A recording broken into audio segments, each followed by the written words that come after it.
hear what I'm right. Nobody disputed me this morning and spoke up and said that I was wrong, and I know that people love to do that. So thank you, Senator T.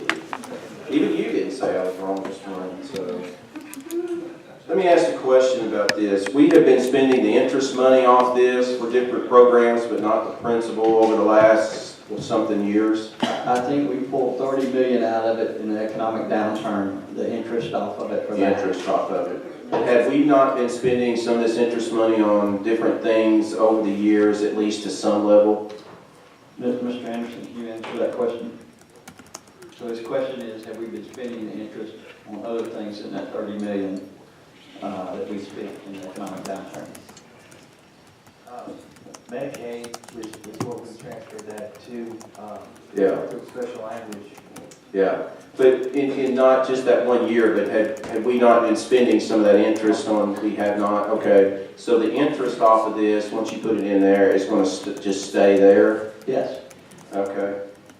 Now, I was listening to the governor's speech, and one of the things, you keep talking about economic downturn, and if you were here in joint budget, the reason we've had, where the RSAs have been really overspending limits is that we're not building up surpluses, and I talked about that this morning. That is a better way than to try to access this is to have better budgeting and better spending policies, or less spending policies, is the best way to get this bond rating.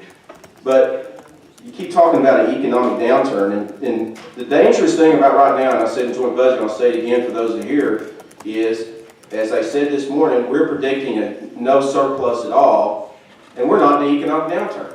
Sorry.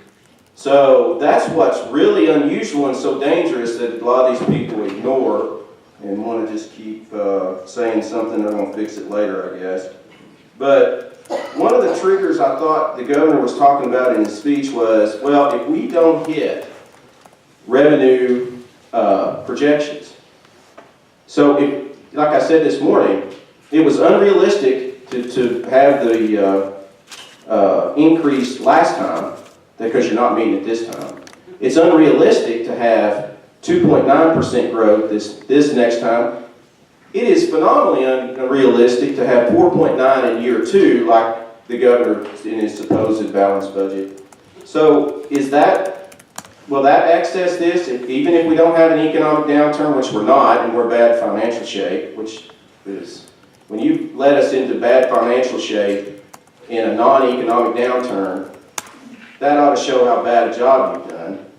The second thing is, if we don't have an economic downturn, and you're not getting revenue, as the governor said, did I understand that correctly? If we don't hit 2.9%, this can be accessed?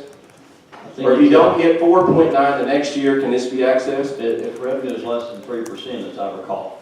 Yeah. So folks, this economic downturn, this is not the whole story. The whole story is that we don't even have to have an economic downturn to allow access to this. Senator King, I would propose to you that we have to agree to it though before the money be accessed. I understand that, but I'm just saying, this fund has not been accessed except in an economic downturn, and now we're wanting to move it.